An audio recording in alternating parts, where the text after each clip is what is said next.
Welcome to another edition of Diplomatic Channel. I am Amarachi Ubani. Let's begin the program by focusing on what I've come to understand as the Trump effect on the rest of the world. President Donald Trump is yet to make his debut outside of America since entering office, so members of his cabinet have been envoys taking the message of American protectionism as far as it may go. I'll tell you one group very unhappy about this. It's the G20, which held a meeting over the weekend. President Trump was not there, but his Treasury Secretary was. Stephen Mnuchin told leaders the Trump administration has no desire to get into trade wars, but that certain trade relationships need to be re-examined to make them fairer for U.S. workers. He said the president recognizes the importance of trade for economic growth, but wanted it to benefit more U.S. workers and companies. At the end of the G20 meeting, the finance minister refused to renew their long-standing pledge to bolster free trade following President Trump's stance, which includes penalties for companies which manufacture their products abroad. German Finance Minister Wolfgang Schäuble, who read the communiqué at the end of the meeting, said there was a broad consensus among G20 financial chiefs that open trade was key to strengthening economic resilience.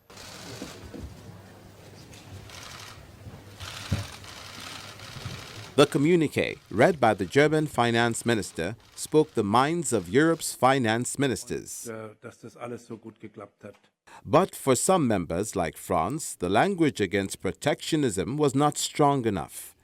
It had no mention of a rejection of protectionism. The German finance minister had said during the news conference that the ministers were all convinced that world trade leads to global growth.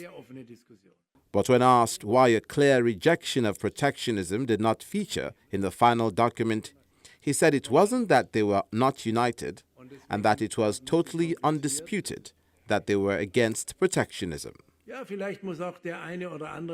Perhaps one or other of the member states, including important ones, still have to get a feeling for international cooperation, how it works, how you go about it, that you have to have consideration for others and can't always be confrontational. Lots of the participants were at an official meeting for the first time, and also at various dinners, and so where we debated strongly, this networking also has its own system. G20 financial chiefs had vowed to resist all forms of protectionism at their meeting in China last year.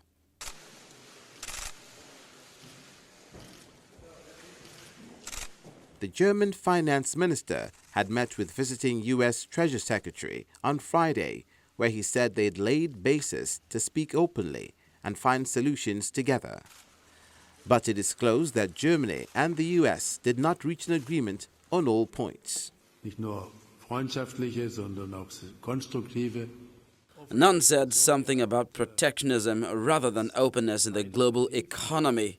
Some countries have a wise stance on it, and he supports the open market and open world trade. So I don't think we need to worry about it. But concerning the issues that we've been discussing about over the past months, there are still many jobs to do. Dealing with Brexit Currency topics seem to be inevitable, as Trump's trade policy advisor Peter Navarro once accused Europe, China, and Japan of deliberately devaluing their currencies to take advantage of their U.S. competitors.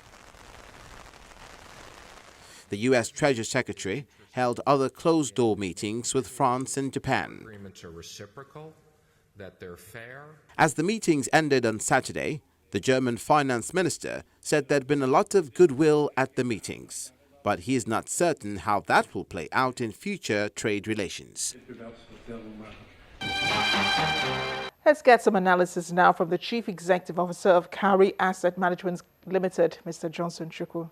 Mr. Johnson Chukwu, thank you for joining us on Diplomatic Channel. Now, that communique that was read by the German finance minister failed to mention the anti-protectionist commitment that the G20 leaders promised to make last year. Why do you think he omitted this in the final communique? Well, I think that was more diplomatic in the sense that they wouldn't want to kind of go into direct confrontation with the U.S. president's policy position.